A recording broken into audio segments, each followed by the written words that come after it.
Hello and welcome to a rare video.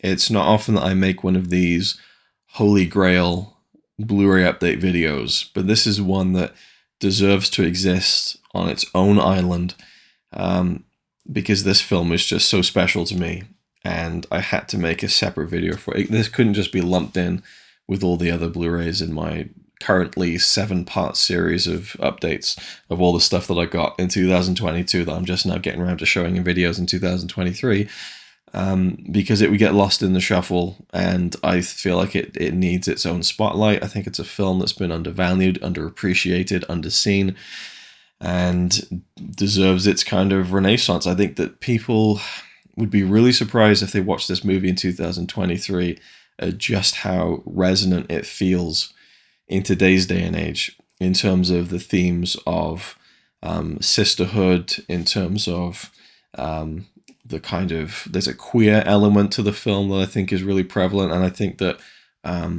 the two stars of it really have proven to be two of the biggest working names in the industry today, and to see them at this early point in their career in this brilliant film that is just so biting, like the actual true story behind it is fascinating. And this adventure that these two characters go on is deceivingly simple, but really full of so much depth and heart and wonder, and, terrific scripts, a mesmerizing score, beautiful cinematography, and this central friendship between these two young girls is that, to me, is maybe some of the best acting I've ever seen in my life. And I didn't even know this had a Blu-ray release. I was so happy when I saw this on eBay.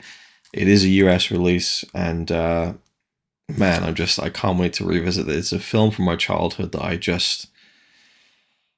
I love so much. It says on the back here, it's a 24-karat tale that sparkles with humor, warmth, and breathtaking excitement. That's underselling it. It's absolutely loaded with special features. There's a commentary from Kim Newman, newly filmed appreciation by Stuart Galbraith IV. There is an extensive making-of documentary that was filmed at the time of the film's release. There's a featurette on films that were made in the 90s, as this was, in the Pacific Northwest, and kind of the genre that this film takes place in. It kind of focuses on that. There's theatrical trailers, there's deleted scenes, there's outtakes, there's archival interviews with the cast when the film was made, an electronic press kit, and an alternate cut as well that was made for TV purposes. So this thing is absolutely stacked, and it is probably one of my all-time favorite movies, Gold Diggers: The Secret of Bear Mountain. Starring Christina Ricci and Anna Klumsky. And it was directed, of course, by I can't even see. Kevin James Dobson. And written by Barry Glasser.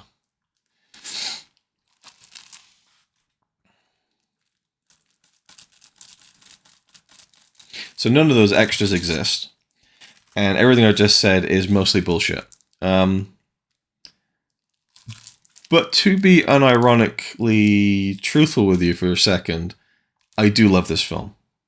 I loved this film. I don't know if I still love it, but I have never jumped on an eBay purchase quicker than I did when I saw this came out. This was released last year or the year before, 2021. I think Mill Creek put this out. Yeah, Mill Creek Entertainment. So this is a film that I had on video when I was a kid. Now, I loved My Girl growing up, and I loved Anna Klumsky. I had such a crush on that girl in My Girl, and then My Girl 2 came out, and it was like, oh my god, loved her. And I loved that film, and then I also loved Casper, right? And then I just had a huge crush on Christina Ricci. And then I don't know how it happened, but somehow I came into the possession on VHS of Gold Diggers: The Secret of Bear Mountain. And I was like, holy shit, it's my girl and the girl from Casper, Christina Ricci. And obviously I'd seen that the Addams Family, but I really had a big thing for Christina Ricci and Casper. Can I Keep You? Oh, so seeing them together in the same film was just like mind blown. I was a little thrown off at first because Anna Klumsky cut her hair short for the film, and I was like, oh, I'm not attracted to that. But I loved seeing them together in a film. And it is about this sweet relationship between these two girls. And it is an adventure. But it isn't a great film. You know, even now, 25 years later, I can tell you it wasn't a great film. But man, at the time, I loved it. I really did. I'd watched it so many times. Now think about it. It came out in 1995, right? So how many years ago is that? So it's coming up on 30 years, I suppose. That's crazy. That is crazy. I can't remember the last time I actually fully watched it. I downloaded it at some point, maybe a few years ago, in DVD quality and skimmed through it and was like, oh my god, the nostalgia, plug it into my veins. But yeah, it's about this tale of a woman called Molly Morgan who hid some gold in the caves of Bear Mountain, and I think it's Christina Ricci's character Beth, who moves to the Pacific Northwest. She's kind of a Los Angeles girl, and then she sees Jodie, Anna Klumsky's character, who's kind of a rough tomboy. And I just in my mind now, I remember the introduction. I don't know if there's a narration over it, maybe, but you see Christina Ricci looking out to the street corner, and is it Jodie? Yeah, Jodie comes out, Anna Klumsky. I think she gets into a fight with these two boys, and it's kind of in slow motion, and you just see that it captures that moment when you first see someone and you gravitate towards them. And I've read people online calling this kind of a gay movie, a lesbian movie, and that it's about this romance thing. It isn't really, but I can totally see almost the female gaze of that in that introductory scene, and how much they do love each other in this film. But that always sticks in my mind, the introductory scene, the scene on the boat where she said, I'd love to know if anyone saw this, if anyone grew up with this like I did. You know, this is just a film that, oh, there you go. There's a shot of them on the boat, and they're hanging out right there, and there's a rainbow. LGBTQ confirmed. But yeah, I love the film. I would hate it if I revisited it and it was shit. But I have a feeling the nostalgia would really tide me over. Now, at this point in time, I have filmed 4 24-hour movie marathons I've not yet released. And I may have mentioned it before, but 24-hour movie marathon 10, retro version, is a marathon entirely filled with me and Connie watching films we hadn't seen since we were kids, that we grew up with. It's one of my favorite guidelines in the 24-hour movie marathon. And I said, why don't we do an entire marathon of it? And there's a very specific reason we did that. And you'll have to wait and see when that comes out why we did that. But that was a great experience to share the films of my youth with Connie, for her to share the films of her youth with me. There's the dueling experience there of seeing stuff like she showed me The Witches, which I'd never seen before. But, you know, being a 90s film, I could imagine watching it at the time. Anyway, so there was a great marathon. I love doing it. One of my favorites, I think. And this was on the list, but it didn't quite make the cut. And I probably will not watch this until we do another 24-hour movie marathon, and it'll be the film I haven't seen since childhood. And I'd love to show it to Connie, because we watched My Girl in that marathon, and we watched Casper. You know, so we did that kind of the Anna Klumsky and Christina Ricci thing there. So I'd like to show that, because Connie hasn't seen this or even heard of it. But yeah, I got it on video, and I really loved it. And I recognized it wasn't a great film even then, like I said, but it's one that's always stuck in my mind, and it really holds a warm place in my heart. Now, I have looked up, apparently the transfer on this is dog shite. They just slapped this on a disc, you know, it is what it is. It's not one of those films that's going to get a restoration by any stretch of the imagination. I'd love it if it did, but to me, just to own it on something that isn't VHS is fine by me. I remember looking up a DVD of it, and you could only import it, and I never got around to it. But, you know, when it comes to old films that I love that don't have Blu-ray releases, sometimes I just type in you know, Gold Digger's Secret of Bear Mountain Blu-ray, and up it pops. And I'm like, holy shit, someone did it. Someone finally did it. Now, the annoying thing for me is, like, I ordered this on eBay from some seller. It's like a big seller with, you know, hundreds of thousands of sales. And, you know, it's one of those kind of, I wouldn't say, well, it is reputable in some sense, but it's, you know, it's a big store.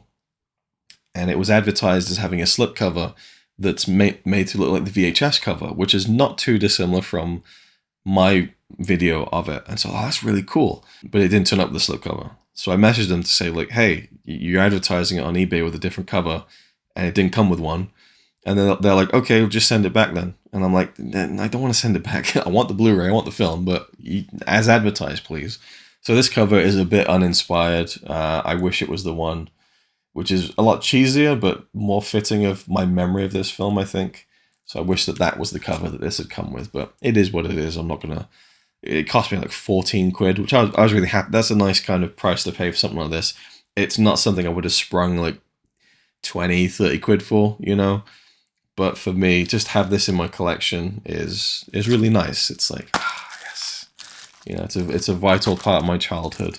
And I wouldn't call it a vital part of my collection now, but it's certainly one that I'm glad to own and looking forward to revisit. You know, again, it's in high definition. That's good enough for me, even if it looks like dog shit. But just to own it is good enough. So yeah, leave your thoughts down below if you have seen this film. And obviously, again, tongue in cheek with that introductory joke there. But I really do wish that Christina Ricci and Anna Klumsky were two of the, you know, the bigger names in acting right now, because I think they're both great. They both are still working. But I think Christina Ricci is getting a bit of a resurgence now. But yeah, I love those two growing up in terms of having a crush on them, but also enjoying their performances in various films. And particularly Anna Klumsky, she seemed to fade out of acting for a while, but kind of made a comeback in television, I think. But anyway, yeah, I'll leave it there. Thanks for watching. Hope you enjoyed. And I hope I will enjoy this once I get around to it. Yeah, Gold Diggers. Good stuff. Whoa there. Hang on a second, Luke. Just a second, buddy, before you finish this video. There's a couple more things I actually wanted to touch on now that I have gone and looked through the transfer of this film on Blu-ray. I still haven't watched the film, but I went through to get a couple of clips. And yeah, it's kind of alarming in the sense that I'm surprised they applied any kind of DNR to this film. It seems like this would be a film that they would scan the print of, have a file of, and just throw it onto a disc and not do any kind of enhancements or anything. But to me, it looks like a very kind of heavily DNR'd presentation. It almost looks like a DVD. It's that flat. The grain is just virtually non-existent, but I can tell it's high definition. It looks fine, you know, but again, it's going to be better than the VHS. And I looked it up, and actually the first time this film got an official, like, pressed DVD release was in 2017. That's 22 years after the film came out. That's crazy.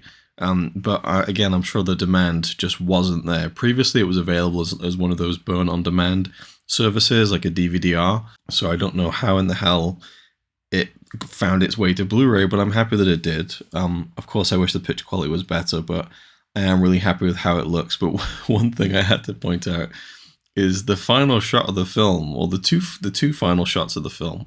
It's this random kind of cutaway at the end. The narration is finishing out the film. You don't actually hear anything that they're saying. But it feels like some sort of pickup shot where you can very clearly tell that they're both on a green screen. And I was like, what the heck? Is that a green screened, like, country road? And then it's so much more obvious in the second shot when they're walking away and you can see the shadows are kind of falling on the... It's like, I have no idea what that's about. Like, they filmed in this beautiful, you know, like, British Columbia, but for whatever reason, that shot they had to do on a stage. I would love to know, but I know I will never find the answer, because this is such an obscure film that hardly anyone gives a flying fuck about, so it's just going to be one of those things, much like my fascination over who, why, and when was, like, DNR applied to this film. If it even was, I just would like to know why it has no grain. Who made the call? Why was the effort made for this kind of film that doesn't have a demand to look the way that some companies think films should look when they put DNR all over them? Anyway, one last thing. When I opened the case, as you can see here, and actually had to look at the Blu-ray, aha, we have on the disc pretty much the artwork from the VHS. That kind of really pleased me in a weird way. Disc art doesn't usually do that much for me, but the fact that that is on there, then I kind of do get the two main images from the VHS cover that I grew up with. So I just thought that was nice that the disc actually, had that cover on it.